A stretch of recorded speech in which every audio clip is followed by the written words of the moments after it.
नितिन शर्मा जी, बेंगलोर से। राधे राधे महाराज जी, जैसे कि हमने संतों की वाणी में सुना है कि परब्रह्म परमात्मा श्री कृष्ण और हम में कोई भेद नहीं है, हम परमात्मा के ही अंश हैं और वो हमारे अंश हैं। और यार सुनो, कहने सुनने समझने की थोड़ा अंतराय है। एक चम्मच गंगाजल क्या बोला जाएगा? गंगाजल। और एक टैंकर गंगाजल क्या बोला जाएगा? गंगाजल। और गंगा की धारा के जल को क्या बोला जाएगा? अंतर समझ रहे हो ना? चम्मच से तृप्ति नहीं होगी, टैंकर में नहा भी सकते हो, धारा में खड़े हो गए तो ब्रह्मविद ब्रह्म भवति। जब ब्रह्म को जान जाओगे, ब्रह्म में तन्मय हो जाओगे, तब ब्रह्म स्वरूप हो। अभी तो जीव हो, अभी तो देहाभिमानी हो। श्री कृष्ण के समान उन्होंने गिरिराज उठाया, तुम 5 किलो का बाट उठा के दिखाओ 7 दिन तक।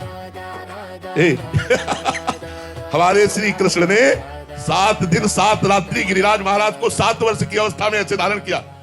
हम कह रहे 5 मिनट तुम जो है 7 किलो का वो लेकर के ऐसे खड़े होने की चेष्टा करने में हमें परिश्रम लगने लगेगा, हमें परेशानी लगने लगेगी। 7 दिन 7 रात। कालिया दह के विष का इतना प्रभाव था, ऊपर से चिड़िया उड़ जाए तो नीचे गिर के मर जाए, और उसमें महाराज कूद गए। कालिया नाग से लिपट कर उसके काटने पर भी छलांग लगाई, उसके फणों पर नृत्य किया। उसके तो 105 फण थे और वो सिद्ध कालिया था, कोई भी रूप धारण कर सकता है। ऐसा नाग भगवान को डसा और भगवान के ऊपर कोई प्रभाव नहीं पड़ा। अच्छा, और मुंडा टवी में आग लगी, भगवान अपने मुंह से पी गए। श्री कृष्ण के समान तो सिर्फ श्री कृष्ण है। हाँ, जैसे गंदा नाला ही है, लेकिन जब वो गंगा जी में गिर जाता है तो सुरसरी भये पावन कैसे, ईस अनीस ही अंतर जैसे। अब वो गंदा नाला नहीं रहा, अब वो गंगा की धारा में मिलने के कारण गंगा के समान पवित्र हो गया। तो सोई जाने दे देहु जनाई, जानत तुम्हें हो जाए। भगवान के समान तो सिर्फ भगवान है। हम भगवान में तन्मय होकर भगवान को प्राप्त कर सकते हैं। जो भगवान को प्राप्त हो गया वो भगवान के समान हो गया। लेकिन क्या आज तक कोई ऐसा ऋषि मुनि है जो भगवान की समानता कर सके?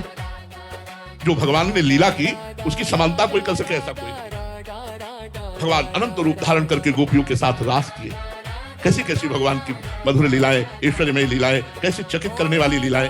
23 अक्षोणी सेना लेकर के जरासंध, जिसको 20,000 राजाओं को बंदी बना करके भैरव यज्ञ के लिए रखा था, जिसे कोई परास्त नहीं कर सकता। 23 अक्षोणी सेना लेकर 17 बार मथुरा में आक्रमण किया। ठाकुर जी ने काट के सबको फेंक दिया, उसको छोड़ देते थे कि और लाएगा।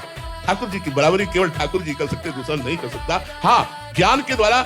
अब जैसे एक चम्मच पानी है, अब वो गंगाजल में छोड़ दिया गया, अब क्या कहोगे उसे? पानी थोड़ी कहोगे, अब गंगाजल कहोगे। तो ये जो जीव है देहाभिमानी, ये भगवान का भजन करके जब भगवान में तन्मय हो जाता है, तो जैसे अभी कहा गया, मोरे मन प्रभु से विश्वासा राम ते अधिक राम कर दासा। ये भाव का विषय न कि सामर्थ्यशाली हो गया भगवान से अधिक। भगवान से अधिक सामर्थ्यशाली कोई नहीं है। भगवान जैसे तो सिर्फ भगवान है, उनमें तन्मय होकर देखो। भगवान है समुद्र, हम है तरंग। तरंग किसकी होती है?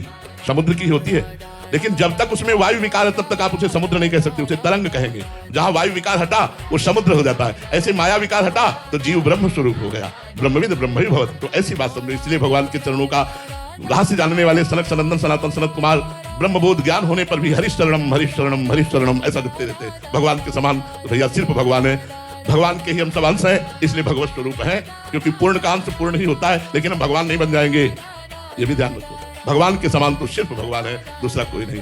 जब जब किसी ने वरदान मांगा कि आपके समान पुत्र हो, तो भगवान ने यही कहा, मेरे समान तो सिर्फ मैं हूं, इसलिए मैं ही तुम्हारा पुत्र बनूंगा करके। तो इसलिए भगवान के समान तो सिर्फ भगवान। छठी के दिना देवताओं को भी परास्त कर दे अपनी दहाड़ मात्र से। 6 कोस का जिसका शरीर था, ऐसी पूतना को छठी के दिन लगा दिया सरकार ने। ठाकुर जी ने छठी के दिन, अभी 6 दिन आए हुए थे धराधाम पे, और पूतना मारने के लिए गई, तो 6वें दिन ही उसका स्थल मंडल पर महाविष लगा के आई थी। भगवान ने विष भी पिया और उसके प्राण भी पिए। भगवान के समान तो भगवान। तृणावर्त, बकासुर, अघासुर, कंस, चाणूर, मुष्टिक, केशी, ब्रह्मासुर, धेनुकासुर, ऐसे महाबलियों को भगवान ने खेल खेल में ऐसे मसल डाला। भगवान के समान तो सिर्फ भगवान।